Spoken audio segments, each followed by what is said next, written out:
하나님 말씀 여호수아서 공부를 하도록 하겠습니다. 구약 연구, 구약 개론 35번째 시간 되고요.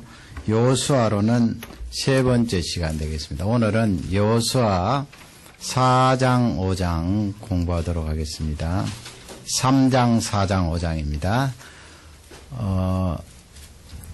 여호수아서 3장, 4장, 5장은 그 요단강 앞에서와 또 요단강을 건너는 그 내용이 나와 있습니다. 요단강 건너서 길갈이라는 곳에 진치게 되는데요. 여호수아가 이제 그 정탐들의 말을 듣고 얼마나 그 마음이 용기가 생겼겠어요. 하나님께서 그렇게 다 준비해 주시고 또 그 가나안 사람들이 몹시 두려워하는 그것을 보고 하나님이 함께 하시고 또 이미 평정하신 하나님 앞에 감사하면서 이제 그 이스라엘 백성들을 요단 앞까지 옮기는 내용이 나와 있어요. 3장 1절 이하에 쭉 나와 있는데 그 요단 바로 앞에서 이제 3일 동안 거기서 있으면서 하나님의 말씀을 받아 요단강을 건너게 되는데 요단강 도하라고 그러죠. 도하. 그래서 오늘은 이 3, 4, 5장을 통하여서 기적과 일상에 대해서 공부하도록 하겠습니다. 여러분 기적과 일상 정리해 보시기를 바랍니다. 3장 15절 말씀해 보면 그 관로가 그렇게 되어 있죠. 관로. 우리 3장 15절 관로 부분만 다 같이 한 음성으로 받드리겠습니다. 요단이 무배 거두는 시기에는 항상 언덕에 넘치더라. 모맥이 나오죠. 요단강. 요단은 요단강을 말하고요. 모맥은 밀과 보리를 말합니다. 우리 번역이 그렇게 어렵게 되어 있는데요. 그 밀과 보리 추수하는 그 시기는 그 물이 언덕을 넘쳤더라. 그런 말씀이 되겠는데, 그 양력으로 따지면 한 4월달, 5월달, 그렇게 생각하시면 되겠습니다. 봄이라고 그렇게 보면 되겠지요. 그렇게 요단강이 언덕이란 말씀은 옛날에 그 요단강에 제방 공사를 했겠습니까? 그냥 이렇게 퇴적물이 쌓여서 양쪽으로 불러가게 되어 있고 또 그 가운데로 이렇게 물이 흐르게 되는데 요단강은 그렇게 큰 강은 아니에요. 이 요단강은 갈릴리 그 호수에서 이제 물이 흘러내려와서 남쪽에 있는 사해 바다까지 이제 진입을 하게 되는데 거기서 끝이 나는 거죠. 그래서 갈릴리 바다의 물이 어떠하냐에 따라서 요단강의 수위가 달라지게 되는데 그 갈릴리 북쪽에는 헬몬산이라고 하는 그런 높은 산이 있습니다. 눈산이죠. 그 봄철이 되면 4월, 5월이니까 기온이 따뜻해지고 하니까 눈이 녹아서 이제 갈릴리 바다 쪽으로 흘러 들어오면 이 요단강의 수위가 높아지겠죠. 갈릴리 호수가 물이 많아지니까 말이죠. 또 이 봄철 4월달, 5월달 되면 봄비가 내리기 때문에 요단강 이 수위가 높아집니다. 지금 15절 갈로 부분은 그 말씀이 되겠습니다. 물이 많이 이렇게 흘러 넘쳐서 다른 밭이라든지 그런 곳에 이제 물이 스며들게 되는데 대개 이 요단강은 이렇게 물이 흘러 넘칠 때는 한 30m 된다고 해요. 우리가 몇천 년 전에 가보지 않았지만은 그렇게 학자들이 추산을 합니다. 30m 이상. 그렇게 큰 강은 아니고요. 깊이는 그렇게 물이 철철 흘러 넘칠 때는 한 3m에서 5m. 꽤 깊지요. 그래서 이제 이스라엘 백성들이 그 요단강 앞에 이제 3일 동안 머물고 있으면서 요단강을 건너야 되잖아요. 물이 철철 흘러 넘치는데 어떻게 건넙니까? 어떤 사람은 다리를 만들지. 다리 그렇게 공사하면 가나안에 있는 사람들이 가만히 있겠습니까? 전쟁하러 오는 줄 아는데 다리 공사할 수도 없고 그럼 배로 건너지. 배가 250만 되는 사람들 요단 동편에 좀 두 지파 반은 남아 있으니까 200만 정도 되는 사람들이 배로 어떻게 그걸 다 건너게 되겠습니까? 그러니 이 요단강을 건널 수 있는 방법은 하나님의 기적을 체험하지 않고는 건널 수가 없어요. 200만 이상 되는 그 사람들이 어떻게 요단강을 건너겠습니까? 그러기에 하나님께서 이 요단강 건너는데 기적을 베풀어 주셨습니다. 여러분, 우리도 인생을 살아가는데 이렇게 꽉 막힐 때가 있습니다. 사람이 어떻게 할 수가 없을 때. 그러면 어떻게 해요? 하나님께서 우리에게 기적을 베풀어 주시겠지요. 그렇지 않으면 살아갈 수가 없고 헤쳐 나갈 수가 없기 때문에 절대적으로 그 하나님을 의지하시면 됩니다. 기적을 하나님께서 반드시 허락해 주십니다. 그러면 일상이 있잖아요. 일상. 그것을 이제 5장 말씀으로 가면 우리에게 잘 말씀해 주시는데, 신앙생활이란 것은 이 기적과 일상, 이것을 늘 염두에 두고 신앙생활을 해야 되지요. 너무 기적적으로 치우쳐 있으면 신앙이 이상하게 되고요. 현실에 발을 붙이고 사는 사람이 아니고 마치 공중에 떠 있는 사람처럼 그렇게 되어버릴 수 있고요. 또 이 일상만 너무 강조하면 하나님께서 그 능력으로 우리에게 기적을 베풀어 주시는 그 부분에 삭감을 시키니까 이 두 부분의 균형을 이루어야 됩니다. 5장 11절 우리 다 같이 한 음성으로 봐드리겠습니다. 6월절 이튿날에 그 땅 소산을 먹되 그날에 무교병과 볶은 곡식을 먹었더니. 아멘. 지금 그 5장 말씀은 요단강을 건넜습니다. 요단강 건넌 내용이죠. 요단강을 건너고 나서 이제 6월절 잔치를 지키고 이스라엘 백성들이 볶은 곡식, 그곳에도 우리 옛날에 한국처럼 볶은 곡식을 많이 먹나 봅니다. 곡식을 먹고, 물론 그 볶은 곡식이라는 것은 가나안 땅 안에서 얻은 것이겠지요. 그 다음에 무교병, 누룩을 넣지 않은 그 빵을 먹었다, 그렇게 되어 있지요. 그러니 12절 말씀에 어떤 내용이라면 12절을 다 같이 읽어보시기 바랍니다. 다 같이 12절 읽겠습니다. 그 땅 수산을 먹은 다음 날에 만나가 그쳤으니 이스라엘 사람들이 다시는 만나를 얻지 못하였고 그 해에 가나안의 땅의 열매를 먹었더라. 아멘. 만나가 그쳤다, 그렇게 되어 있죠.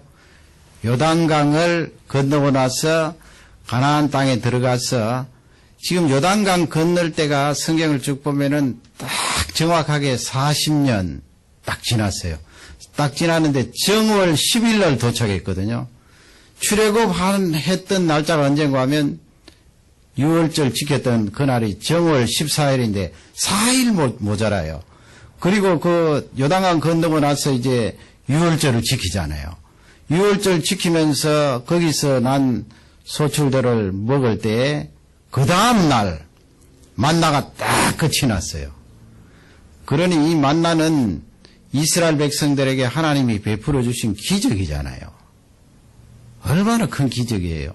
그게 자연적으로 그냥 자연현상으로 땅 위에 나린 그런 양식이 아니고요. 하나님께서 의도하셔서 이스라엘 백성들에게 양식을 주신 거예요. 광야에서 40년 동안. 그러나 이제 가나안 땅 약속의 그 땅에 들어와서 거기서 난 곡식을 먹을 때 그 다음날 딱 끝이 났어요. 만나가.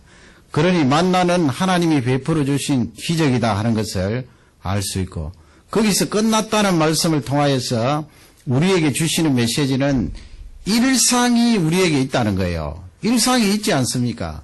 그 일상은 우리의 책임이고 우리가 해야 될 일입니다. 가을철이 되면은 한국에 가몽시가 이렇게 열려 있는데 참 그 가몽시가 탐스럽잖아요. 펄벅이라는 여사가 한국에 이렇게 방문했다가 늦가을에 이렇게 감나무가 있는데 감나무 꼭대기에 가몽시 이렇게 몇 개 달린 것을 보고 농부에게 왜 저렇게 가몽시를 따지 않고 달아두었습니까? 하니까 농부가 하는 말이 그 가몽시는 늦가을에 이 새들이 와서 쪼아 먹으라고 그렇게 두었습니다. 그리고 이 펄벅이 감탄을 했어요. 한국이 참 그런 짐승에까지 인정이 있구나. 그런 감탄을 했는데 하나님 아버지 저 감나무 위에 달려있는 맛있게 보이는 저 가몽씨 제 입에 좀 넣어주십시오 하고 감나무 밑에 들어가서 입을 쩍 벌리고 있으면 하나님이 기적을 베풀어 주실까요? 기적을 베풀어 주시면 얼마나 좋겠어요. 그러나 하나님이 우리에게 주시는 메시지는 그렇게 입을 쩍 벌리고 나에게 기적을 구하지 말고 장대를 가지고 뭐 보니까 그 대나무 긴 장대로 위에 V자로 이렇게 만들어서 사람들이 감나무 가지를 떡 그렇게 꺾어서 가몽씨를 받더라고요. 그 하나님 말씀이 그렇게 V자로 장대를 만들어서 꺾어서 먹어라 이 메시지예요. 아니면은 긴 장대를 가지고 그것도 못하겠거든 때리쳐서 가몽씨가 땅에 퍼들어지든지 그렇게 하면 숟가락으로 퍼먹어라 이 말씀. 하나님께서 기적을 베풀어서 가몽씨 떨어지게 하시지 않아요. 그건 일상이에요, 일상. 하나님께서 우리에게 생명을 주시고 육신을 주셨는데 이 세상에 살아갈 때 내가 해야 될 일이에요. 우리 공부하는 학생들은 공부 열심히 해야 돼요. 하나님 아버지 기적을 베풀어 주셔서 시험장에 들어가면은 다 답을 쓸 수 있도록 해 주십시오. 그건 아니거든요. 사업을 하는 사람은 사업을 경영하면서 열심히 기도하되 어떻게 이 사업을 경영할 것인가 지혜를 동원하고 또 많은 사람들을 만나고 잘 경영할 수 있도록 하는 것이 나에게 주신 일상이거든요. 그것을 혼돈해 버리면 안 됩니다. 건강관리도 마찬가지고요. 모든 영역에 있어서 하나님께서 나에게 주신 그런 일상이 있습니다. 이 기적과 일상을 늘 생각하면서 균형을 이루는 삶이 되기를 바랍니다. 그러면 먼저 지도를 한번 보시고 지도 보시면은 이쪽에 시딤이라고 있죠. 시딤은 아카시아라는 말인데 요단 이쪽에서 이제 시딤에서 여호수아가 보고를 받고 요단강 인접한 곳으로 바짝 다가가서 3일 동안 거기서 머무르게 되는데 하나님께서 말씀을 주셔서 이제 요단강을 건너게 됩니다. 글씨는 이쪽에 있는데 그 점 보이지요? 위쪽이 바로 길갈이고 약간 아래쪽에 있는 그 점이 바로 여리고예요. 그러니까 여리고에서 이 길갈은 아주 가까운 곳이고 요단 건너면 바로 길갈이 있는 곳입니다. 그러니 여리고 있는 성 안에 있는 사람들이 얼마나 두렵겠어요. 그 다음에 그림 보시면 요단강입니다. 그래도 제법 크지요. 나중에 여러분 한번 가보시기 바랍니다. 그 다음에 그림도 요단강인데 아마 물이 좀 많을 때 찍은 것 같습니다. 이렇게 요단강을 이스라엘 백성들이 하나님의 기적으로 그렇게 건너게 되는데 그러면 이제 여기서 우리가 살펴볼 것은 하나님께서 우리에게 일상도 주시고 기적도 베풀어 주시잖아요. 항상 그렇게 하세요. 그러면 하나님께서 기적을 우리에게 베풀어 주실 때 어떻게 하시는가? 우리 사람을 끌어들이세요. 어디에? 기적을 베풀어 주시는 그 환경 속으로 우리를 끌어들이세요. 그 하나님 혼자 하신다는 말씀이 아니죠. 같이 동참을 시키는 거예요. 그 요한계시록까지 우리가 성경의 맥락을 쭉 살펴보면 왜 하나님께서 그렇게 우리를 기적의 현장에 동참시키시는가? 그건 하나님께서 나 자신을 우리 모두를 대단히 귀하게 평가하는 거예요. 그렇잖아요. 우리 사람과 사람 사이에도 귀한 일이 있고 영광스러운 일이 있으면 초청을 하잖아요. 참석해 주십시오. 오십시오. 같이 자리하십시다. 식사를 하십시다. 그 귀하다는 거예요. 귀하지 않으면 왜 초청을 하겠습니까? 그만큼 존중한다는 그런 말씀인데 하나님께서 기적을 베풀어 주실 때 나를 그 속에 초청하시는 것은 나를 귀하게 보신다는 거예요. 그리고 하나님의 영광이 드러나잖아요. 요단강이 막 갈라지고 이스라엘 백성들이 건너는데 얼마나 큰 영광이에요. 그렇게 요단강을 건널 때 어느 정도 시간이 걸릴 것 같습니까?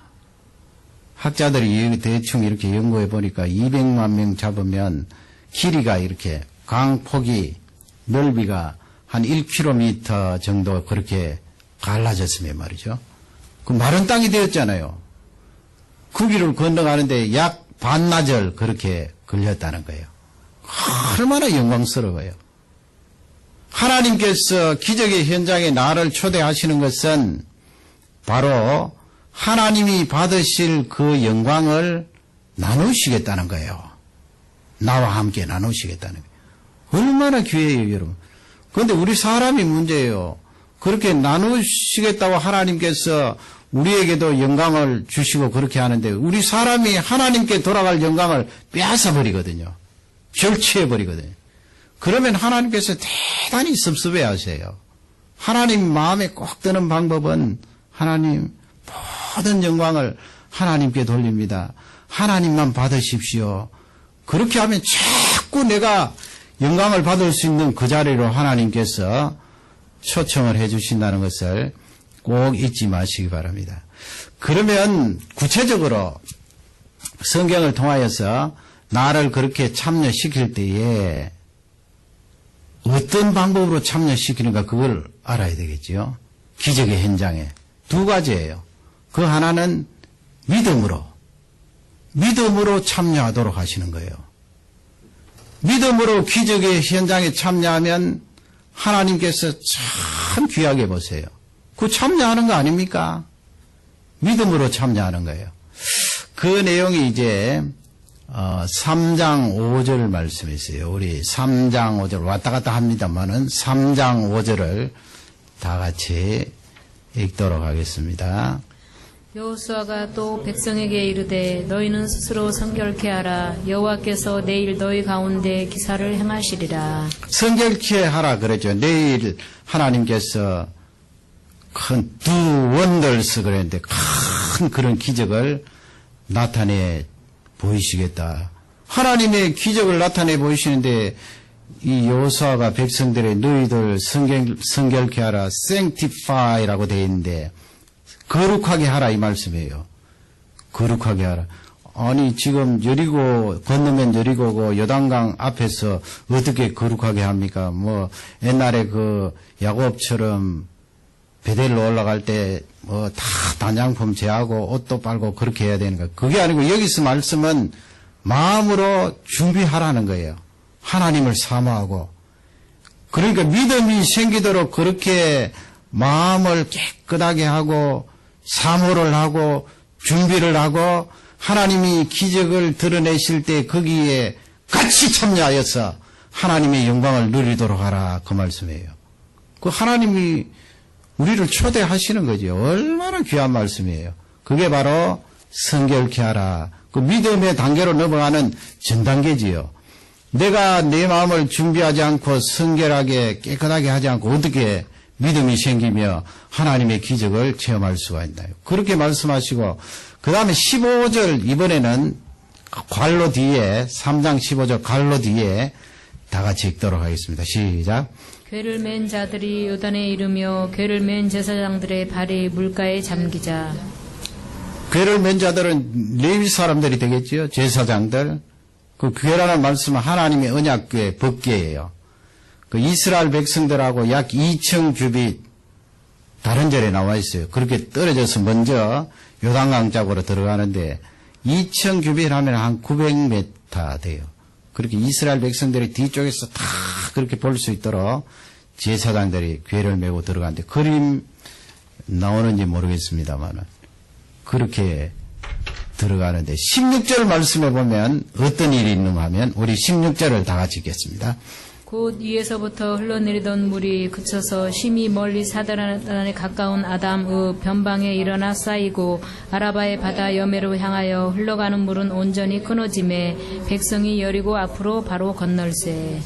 어떻게 되어 있습니까? 제사장들이 궤를 메고 물속으로 들어갔어요.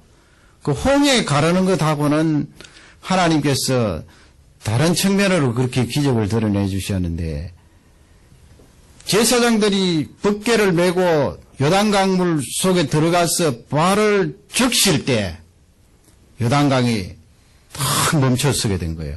멈춰섰다는 것은 요단강이 탁 잘려서 그 갈릴리 호수 쪽으로 이제 역류하는 거예요. 역류하니까 자동적으로 이 사해 바다 쪽으로는 이제 물이 안 흐르니까 말이에요. 물이 딱 꺾인 거예요. 역류해서 그 말씀에 보면은 뚝을 넘어서 그렇게 물이 흐르게 되는데 학자들이 연구해 보니까 그렇게 반나절 정도 그런 기적과 능력이 일어났다. 그래서 여기서 우리가 살펴볼 것은 제사장들이 물속에 들어갈 때 요단강이 갈라졌다는 거예요. 그 하나님께서 왜 그렇게 하셨는가? 하나님이 뭐 처음부터 끝까지 다 그냥 요단강 쫙 갈라놓고 백성들을 쫙 건너고 그렇게 하면 될 것 아닌가? 아니에요. 우리 하나님 그렇게 잘 안 하세요. 반드시 우리를 참석시키세요. 동참시키세요. 그게 무엇입니까? 믿음의 고백이거든요. 하나님 아버지 요단강 이렇게 범람할 때는 그래도 4m 되는데 잘못하면 빠져 죽습니다. 믿음을 가지고 들어가는 거예요. 믿음을 가지고 들어갔더니 하나님의 말씀대로 물이 쫙 갈라져서 이스라엘 백성들이 건너는 기적을 체험하게 된 것입니다. 나만이라는 사람이 얼마 전에 주일날 김 목사님 설교했습니다마는 그 엘리사가 요단강물에 가서 7번 씻으라 그랬잖아요. 몸을 적시라 그랬는데 그 나만이 우리 아람 나라에도 아름다운 강들이 많이 있는데 네가 나와서 나에게 안수하지는 않고 어떻게 이 요단강물 조그마한 강물에 가서 씻으라고 그러느냐. 화를 내고 돌아가려고 그랬는데 같이 온 그 부하들이 아버지 하면서 만류를 해서 요단강에 가서 7번 씻었더니 어린아이의 살깨같이 그렇게 깨끗함을 받지 않았죠. 그것도 무엇입니까, 여러분? 그 이방 사람이지만은 믿음이 전혀 없었던 사람이잖아요. 그럼에도 불구하고 그 소녀의 이야기를 듣고 엘리사를 찾아왔고 엘리사의 말을 듣고 요단강에 처음에는 화를 냈지만은 7번 잠그는 그것이 순종이지만 그 순종은 믿음에서 우러나온 순종이거든요. 하나님께서 이방인이지만은 같이 동참시키기를 원하시는 거예요. 예수님께서 오병이어의 기적으로 5,000명을 먹이실 때에 그때 여러분 출발이 무엇입니까? 예수님께서 하늘에서 이스라엘 백성들에게 나라는 만나처럼 그렇게 하시면서 먹이실 수도 있죠. 왜 못 하시겠어요? 다 하실 수 있지만은 요한복음에 보면은 어린아이가 가지고 온 도시락이잖아요. 떡 5개, 보리떡 5개, 물고기 2마리. 그걸 가지고 출발하신 거예요. 그것도 참석시키는 거 아니에요. 어린아이의 그 작은 것을 갖고 오게 하셔서 거기서 출발하시는 예수 그리스도의 기적. 믿음입니다. 그러므로 하나님 아버지, 내가 하나님의 기적과 능력에 체험이 있기를 원합니다. 이렇게 사모할 때는 이 믿음을 가지고 나아가면 반드시 하나님이 이루어 주시고 놀라운 기적으로 우리에게 은혜를 더하여 주실 줄 확신합니다. 첫째는 믿음이고 둘째는 말이에요. 말로. 우리의 말로 동참시키세요. 3장 3절을 한번 보세요. 다 같이 우리 3장 3절을 읽겠습니다. 백성에게 명하여 가로되 런레이 사람 제사장들이 너희 하나님 여호와의 언약궤 매는 것을 보거든 너희 곳을 떠나 그 뒤를 쫓으라. 지금 말하잖아요. 백성들에게 너희들 제사장들이 언약궤 메고 앞쪽으로 나아가면은 다 거리를 두고 그 언약궤에 집중해서 따라가라. 백성들에게 이야기하고 6절도 읽어보세요. 3장 6절입니다. 여호수아가 또 제사장들에게 일러 가로되 언약궤를 메고 백성 앞서 건너라 하매 곧 언약궤를 메고 백성 앞서 나아가니라. 이번에는 언약궤를 메는 그 사람들에게 이제 여호수아가 직접 명령을 내리고 이야기하는 내용이 나와 있습니다. 지금 이 내용을 보면요, 3장에서 5장 사이는 하나님께서 먼저 여호수아에게 말씀하시고 여호수아가 또 거기에 있는 두령에게 이야기하고 두령들이 백성들에게 이야기하고 여호수아가 또 제사장들에게 이야기하고 그렇게 계속해서 말이에요, 여러분. 말로 전달하는 거예요. 이 말의 능력이 있음을 우리에게 알려주고 있는데요. 4장으로 또 넘어가 보세요. 4장 15절에서 18절인데 먼저 15절, 16절을 다 같이 읽겠습니다. 4장입니다. 여호와께서 여호수아에게 일러 가라사대 증거궤를 맨 제사장들을 명하여 요단에서 올라오게 하라 하신지라. 올라오게 하라 하나님께서 그렇게 말씀을 하셨어요. 어떻게 상황이 어떻게 되어 있는가 하면은 제사장들이 이제 먼저 요단 강물 속으로 들어갔잖아요. 물이 철철 흐르는데 들어가니까 그 믿음으로 말미암아 하나님께서 요단강을 쫙 갈라서 역류시키시고 땅도 마른 땅이 되었잖아요. 제사장들이 거기서 먼저 건너간 것이 아니고요. 그 요단강 가운데 이스라엘 백성들이 다 건널 때까지 서 있는 거예요, 지금. 이스라엘 백성들이 다 건넜어요, 반나절 동안. 그 다음에 이제 이 4장 15절, 16절 말씀에 하나님께서 이제 그 요단강 가운데 있는 제사장들, 법궤를 맨 그자들을 올라오라, 건너라 이 말이죠. 그렇게 했더니 17절, 18절 우리 다 같이 읽도록 하겠습니다. 여호수아가 제사장들에게 명하여 요단에서 올라오라 하매 여호와의 언약궤를 맨 제사장들이 요단 가운데서 나오며 그 발바닥으로 육지를 밟는 동시에 요단 물이 본 곳으로 도로 흘러 여전히 언덕에 넘쳤더라. 기가 막혀요. 하나님의 말씀에 따라 여호수아가 딱 그렇게 제사장들에게 명령을 내리니까 올라오라 그러니까 제사장들이 법궤를 메고 뚝으로 싹 올라오니까 지금까지 끊쳐서 역류되고 다른 곳으로 물이 홍수를 이루던 그 현장이 다시 물이 쫙 아래쪽으로 흐르는 거예요. 기적이지요. 어떤 사람은 13세기 또 20세기에 그쪽 지역에 지진이 일어나서 지진으로 말 그 요단강이 협곡이거든요. 지진으로 일어나서 흙이 꽝 바위하고 떨어져서 요단강이 그렇게 하루 정도 막힌 적이 있다 그렇게 말하는데 그렇게 있겠어요, 하나님께서. 지진 안 일으켜도 하나님의 능력으로 요단강 물을 막으시고 역류시키시고 이스라엘 백성들을 건너게 하셨죠. 이렇게 들어가라, 올라오라, 말을 통하여서 하나님의 백성들을 기적의 현장에 동참시킨다 하는 것을 꼭 잊지 마시기 바랍니다. 말이 그토록 중요하고 말의 능력이 있다는 말씀입니다. 우리 여호수아 4장 5장은 딱 이렇게 손으로 접어 놓으시고 잠언 18장 20절 한번 찾아보시기 바랍니다. 잠언 18장 20절 시편 잠언 전도서 그렇게 중간쯤 있습니다.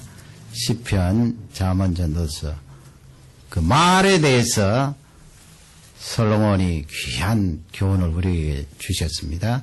잠언 18장 20절 우리 다 같이 한음성으로 받들겠습니다. 사람은 입에서 나오는 열매로 하여 배가 부르게 되나니 곧 그 입술에서 나는 것으로 하여 만족하게 되느니라. 그게 무슨 말씀이에요? 사람은 그 입에서 나오는 열매로 배부르게 된다. 참 재미있는 표현 아니에요? 또 입술에서 나오는 것으로 만족해 된다. 그 앞뒤가 같은 맥락의 말씀이에요. 그 문장 표현을 바꾼 것 뿐이지 하나의 그런 내용이에요. 사람은 그 입으로 나오는 열매, 여러분 우리 이 입으로 나오는 열매가 뭡니까? 말을 통하여 맺어지는 열매를 말해요. 말이 있어야 그 다음에 열매가 맺히지요. 말도 안 하는데 열매가 맺힙니까? 그러니 하나님께서 이 말이 그토록 중요하고 기적을 나타내는데 꼭 있어야 되기 때문에 지금 여호수아에게 말하게 하고 하나님이 여호수아에게 말씀하게 하잖아요. 그러므로 말을 하면 열매를 맺게 되는데 그 열매는 배부르게 해요, 배부르게. 그러니 그 사람에 대해서 내가 충성하게 앞으로 어떤 일을 결정하고 그 사람을 사용해야 되겠다 생각하면 말하는 걸 봐야 돼요. 말하는 것이 믿음 없이 말하고 말하는 것이 부정적으로 나가면 배부르게 못해요. 배고프게 해요. 가난뱅이 만들어버려요. 그러니 우리가 이 말하는 것이 얼마나 중요하대요. 말의 능력이 있어요. 아니 하나님께서 기적을 드러내시려고 하고 우리를 초청을 하셨는데 말을 부정적으로 하고 하나님의 기적이 어디 있느냐, 하나님이 어떻게 하늘에 창문을 내신들 이런 일이 나타날 수가 있나, 왕하 6장에 있잖아요. 그러다 그 사람 죽었잖아요. 그렇게 말하면 하나님께서 어떻게 기적을 드러내요? 하나님의 기적의 현장에 내가 들어와 있으면 이 말이 믿음의 말로 나가면 반드시 열매를 맺어요. 나를 배부르게 하는 열매예요. 배부르게 하고 나를 만족해 하는 열매다. 하나님께서 나를 기적의 현장에 믿음과 이 말이 동참하는 우리들에게 하나님의 영광을 체험할 수 있는 그런 귀한 역할을 한다는 것을 꼭 잊지 마시기 바랍니다. 그러면 마지막으로 살펴볼 것은 우리가 이 기적과 일상을 꼭 구별을 해야 되나, 그 부분에 있어서 우리의 일상이 기적이다 하는 메시지예요, 여러분. 그 어떻게 그런 말이 있을 수가 있습니까? 기적은 기적이고 일상은 일상이지. 어떻게 일상이, 보통이, 기적은 특별인데 보통이 특별히 될 수가 있나요?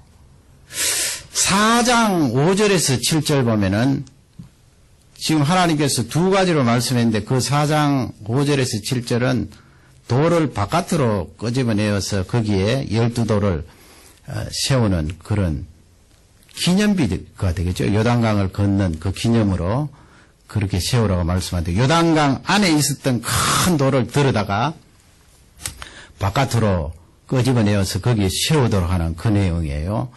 4장 5절 6절 먼저 읽겠습니다. 그들에게 이르되 요단 가운데에 너희 하나님 여호와의 궤 앞으로 들어가서 이스라엘 자손들의 지파 수대로 각기 돌 한 개씩 취하여 어깨에 매라. 이것이 너희 중에 표징이 되리라. 후일에 너희 자손이 물어 가로되 이 돌들은 무슨 뜻이뇨 하거든. 돌을 취하여서 바깥에 놓고 그 다음에는 또 다른 구절에 보면은 또 돌을 취해서 그 요단강 복판에 이렇게 놓지요. 그 같은 내용이에요. 특히 이제 요단강 바깥에 그렇게 돌을 드러내서 12돌을 취하여서 놔두니까 후손들이 그것을 보고 이 돌이 무엇입니까 물으면 그 사람들은 반드시 끌고 와서 교육을 시키겠지요. 돌 가까이 와서 이제 이 12돌 봐라 그러면 자녀들이 물을 거 아니에요. 이 12돌이 뭐냐고 도대체.